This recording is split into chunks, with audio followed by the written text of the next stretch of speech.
Next up, we have White Fatalis theme from the Monster Hunter Generations Ultimate OST. Once again, everybody, this is a Basterd's LFA, a layman-friendly analysis. I'm a professionally trained musician, a composer, and my objective here is to explain things in a way so that you don't have to be one to understand what is happening here, musically. So, if you like the sound of that, make sure you're following the channel, subscribe to the channel, whatever term you use, like the video, share the video, leave a comment, turn on notifications, become a member, turn on that bell notifications things. Yes, if we somehow hit 10,000 subscribers on YouTube, we will play a video game of the choice of the community. Follow the gaming. We have a gaming channel. Members get early access. Artists, let's collaborate. I have a whole spiel about this at the end of the video, so stick around for that. Disclaimers showing on your screen right now, so go ahead and pause the video if you want to read them in full. Otherwise, let's do this. White Fatalis theme. Let's go. I forgot to do the thing here.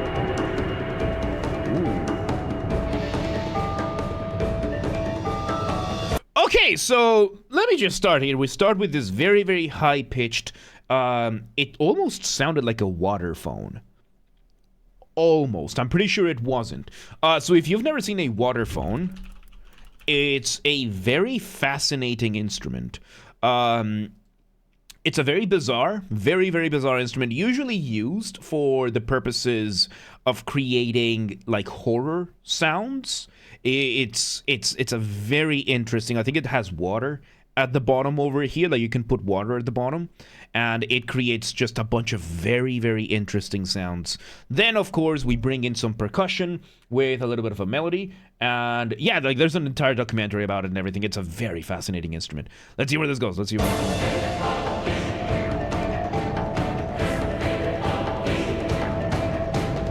Okay, so we have the percussion, we have this chime in the middle giving us a very, very interesting melody, and of course we bring in a chorus giving us our first melody, our initial motif. Motif being the smallest version of your musical idea, the seed, the essence from which everything else comes from, which I think the motif is the chime that we heard under there, giving us that repeated accompaniment. So, accompaniment, once again, being the backing track, the background band, whatever is not having the spotlight at the time. So, and yes, the waterphone is a very, very interesting instrument, about almost as interesting as the theremin. The theremin, of course, being this very, very fascinating. You play it without touching it, because I think it's with electromagnetic. I think it's with radio waves or something like that, that you interrupt the wave and it then gives you a pitch. It's a very, very fascinating... How much does one cost? Huh.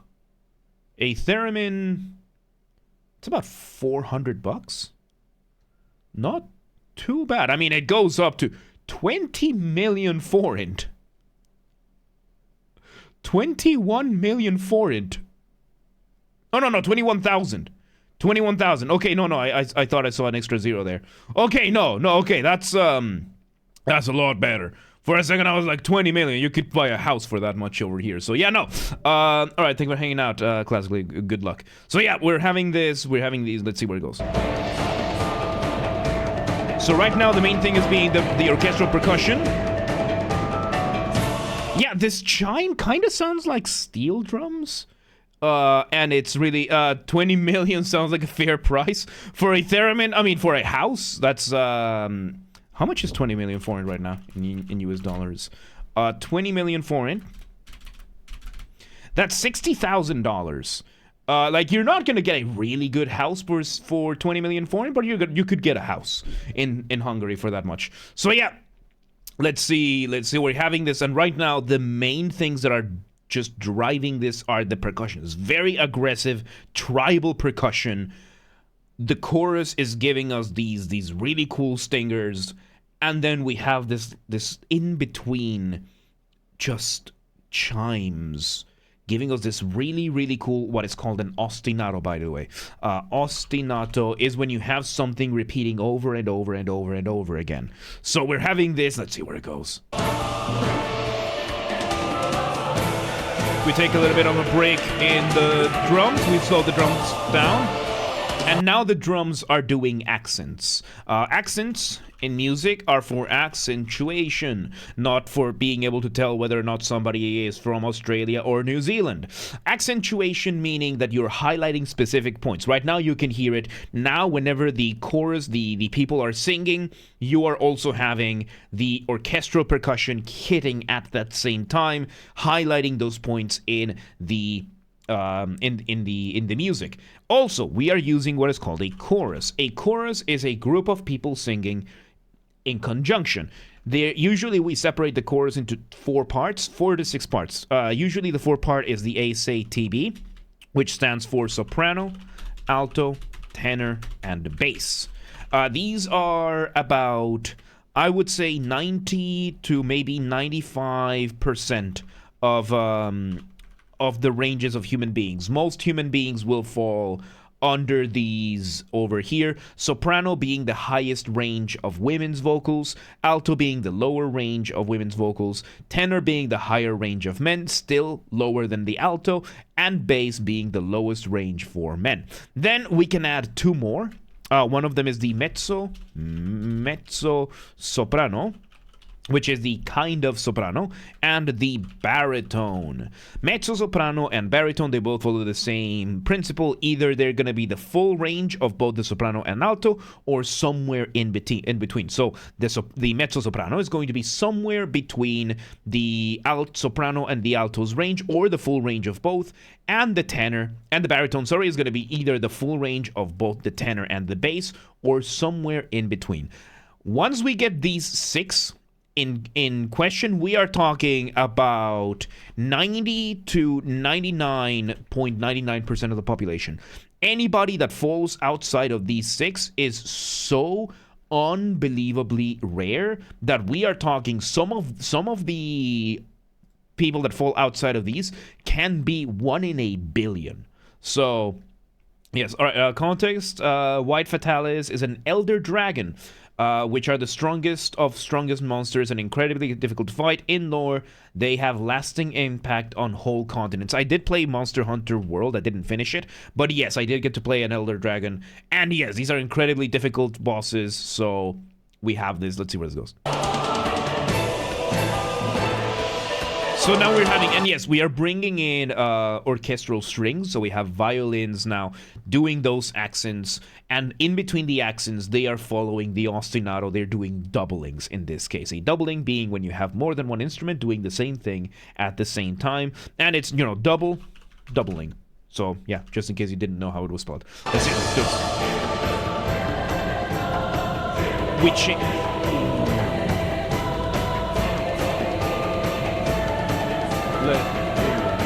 Okay, so we continue with the ostinato. This was so good. We continue with the ostinato in the middle ground. We split the vocals. We have the men's vocals now doing a new variation of what we were doing before. We have the percussion now switching to a different type of tribal beat. And then high above, we have the women singing a flying melody.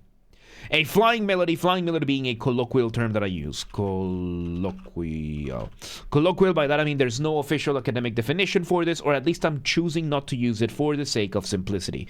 And a flying melody, as you can hear it very clearly over here, we have the drums, the bass doing their thing, occupying space. We have the middle ground with the ostinato and the men's vocals and everything. And high up above, we have the vocals, a melody slower, simpler than everything else, just soaring and flying above the landscape created by everything else.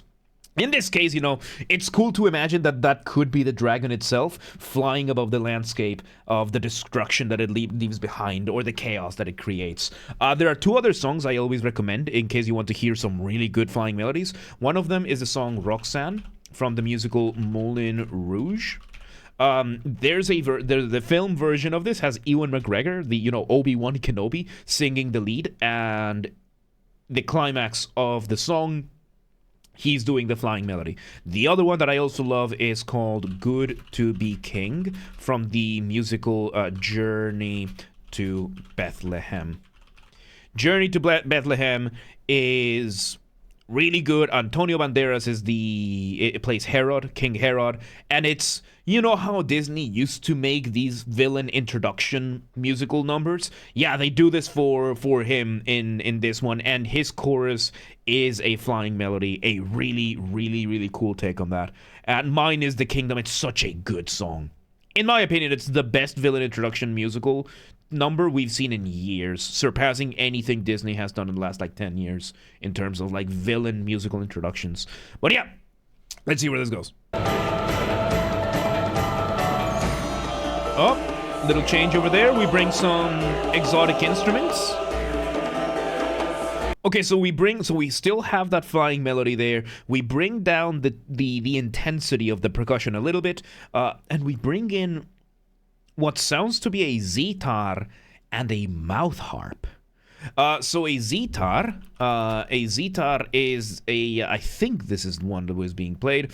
This really, really cool. There's the Indian variation, and I know that there's a bunch of other variations. It could be this one. It could be one of the other variations that existed throughout the Middle East. And then the other one being the mouth harp. Mouth harp being this tiny, tiny instrument over here that you play by flicking this little bit over here. And while it vibrates, you move your mouth around to use the mouth to move the overtones around, giving it the different sounds. It's a really cool instrument, and it's a fascinating one as well, because it uses the overtones. I'm not gonna go into overtones right now, but yeah, really cool. Let's see where it goes.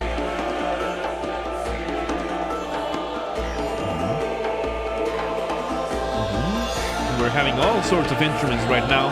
So yeah, right now we have gone east. You know none of these, so yes, chances are you haven't, because these are exotic instruments, so they're not very common. They're not very common to use. And yes, it looks like we've gone completely east in this case. Whenever you listen to music that is not your standard Western music orchestra or instruments like that, we call that world music. World music is what encompasses anything and everything that is outside the Western standard. So if you want to talk about African tribal music, any of them, world music, Indian music, you know, like Bollywood kind of stuff, world music, Middle Eastern, you know, Arabic music, world music, Mongolian throat singing, world music. All of these, as long as they are outside of the Western standard, they all fall under the umbrella of world music. Why? Because I live in the West, we live in the West, and this is the standard that we have because the West won. I'm not gonna elaborate, right? So let's see where this goes. So yeah, we have all sorts of Eastern percussions and instruments. Oh! Okay, we bring the cymbals in. We bring back the original chime with the ostinato. And now, once again, we bring in that initial percussion, and we are spreading it. We're spreading out the motif being sung by the chorus a little bit more, playing every other bar instead of every bar. So, you know, it's spacing out a lot more than it was before. This is so cool. Let's see what this.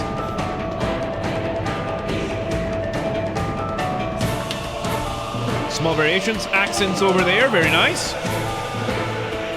Very cool accents there, same as before. Slowly increasing the tension. Alright.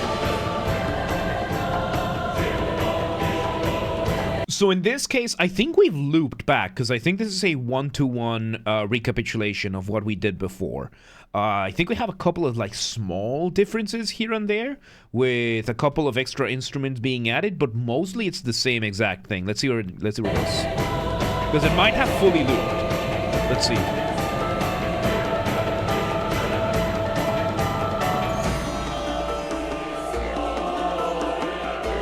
Yeah, it sounds like it's looped. Welcome to the Alec. How you doing? All right. We now have the men mainly doing this song, and And this time, of course, we changed the order of the loop because we didn't have the flying melody this time around. So it did change the order of things, which does affect. And music is one of the very, very few things where the order of the factors can alter the product. So let's see how this goes.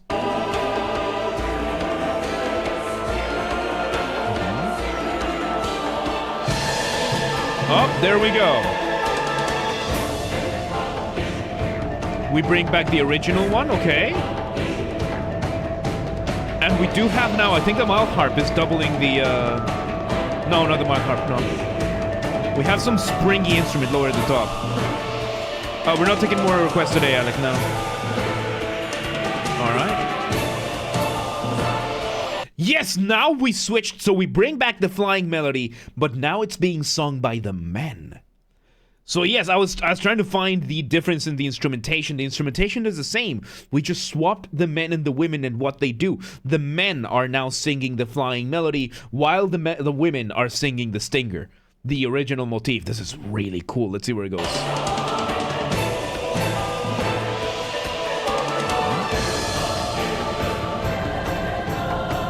All right, we bring it back to the original with the women singing the flying melody. The men singing a faster version of the motif, which a faster version of the motif now would be a reduction. Reduction being when you speed up something in music. It's a way that you can develop your material where you revisit the same thing that you've done before, just faster. Let's see where this goes. It's really cool. Alright, back we go to the Eastern camp, I'm gonna call it, because it sounds like a bazaar almost.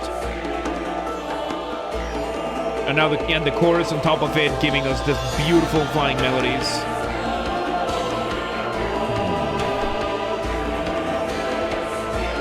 Oh, full choral arrangement now. Now we have all the chorus giving us these beautiful, beautiful melodies, while the rest of the instruments, the world music is doing its thing. This is really cool. Let's see what it goes. There we go. That high note, and back we go to the start, doing the ostinato again, the tribal drums. This is probably gonna fade out because it seems to be from a slightly older game. Might fade out, I don't know. All right, we have the accents again. I think this is gonna fade out, yeah.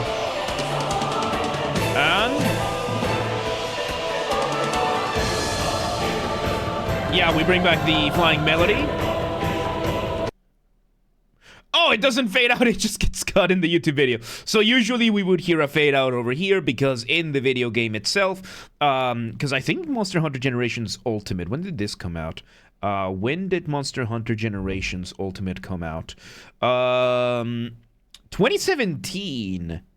But it was from the 3DS. Yep, Nintendo Switch and Nintendo 3DS. So this is a game from the 3DS time. Smaller cartridges, smaller space. So for this kind of stuff, you would usually have more conditional music, where this would simply loop over and over and over and over and over again until you get something that changes the music. So this just keeps looping over and over until something happens and it interrupts the music. So that is why this one sounds like it just cuts off because of that. And there you go. That was really cool. Very epic. Very epic. There you go. That was White Fatalis theme from the Monster Hunter Generations Ultimate soundtrack. Once again, everybody, this has been a Basterd's LFA, a layman-friendly analysis. I'm a professionally trained musician and composer, and my objective here has been to explain things in a way so... Excuse me. My objective here has been to explain things in a way so that you don't have to be one to understand what's happened here. Musically, I almost choked. So, if you're watching this on the YouTube video archive thing, thank you for watching. Make sure you're following the channel, subscribe to the channel, whatever term we want to use. Like the video, share the video, leave a comment, turn on notifications, become a member. You know, that bell, do all that things, all those stuffs. Once again, everybody, at the time of recording, we recently passed 7,000 subscribers on YouTube, so thank you so much for that. I really appreciate it. If we somehow hit 10,000 before Christmas, not very likely, but still possible. If it happens, I will take a single fan fiction of the choice of the community, record an audio for it, and on top of that, I will play a single video game of the choice of the community, live on stream, whatever y'all want, within terms of service, of course. This has to be achieved through legitimate and honest means only. No account duping, no botting, no buying followers, no alt accounting, no rat behaviors like that. Go share the videos, the streams with your friends, with your families, with your family's friends, with your friends' families. Those are two very distinct concepts, by the way. With your online and offline communities, go share this with everybody that you know. Use the hype function on YouTube. We have a group on the Discord that coordinates for that, so link down below, go coordinate with them. And yes, artists, I want to collaborate. This is an open invitation. If you're an artist on YouTube and you want any of my musical skills, whether it is my guitars, my Mongolian throat singing, you know, the good old kind of thing, or regular singing, voice acting, or anything else, just reach out, let me know, and let's make it work. If you're in the audience and you know anybody who could benefit from that, let them know. Please do not harass anyone. Please do not spam anyone. Be cool about things. Don't be a rat. Members get early access to the content. I schedule the videos for the week on Saturday, and if you're a paid member on YouTube, regardless of your tier, you also get access to the videos when I schedule them, at least for the LFAs. So become a member today. If you want to listen to this without me interrupting every 3.5 seconds, I will be linking it in the description down below. If you want to request a song and you're not on the live stream, check the pinned comment on the video. It has the instructions on what to do. And if you want to catch the streams when they happen live, we aim for Monday through Friday, 6 p.m. Central European Time. If you are not in Europe, do not worry. We have the full up-to-date streaming schedule showing in your local time zone in both Discord and Twitch. So, if you live in Cabrero and you're like, yeah, but what time is 6 p.m. in Hungary? I don't live there. Do not worry. Just go to the Discord or the Twitch. Both linked down below, and it's going to show in your local time zone. And follow the gaming channel. I have a gaming channel because, of course, I have a gaming channel. I'm on YouTube. What else could I possibly have? Games are Basterd. That's where I put the gaming after show recordings when they happen. They get recorded live on stream, and then the recordings go there. Link down below for the channel, or just search on YouTube, same username as James R. Basterd. Just swap the J for a G, and you got it. And yeah, there you go. There you go. White Fatalis. Monster Hunter has always had incredible music, dude. It's really, really good stuff. Good stuff. But yeah, let's move on.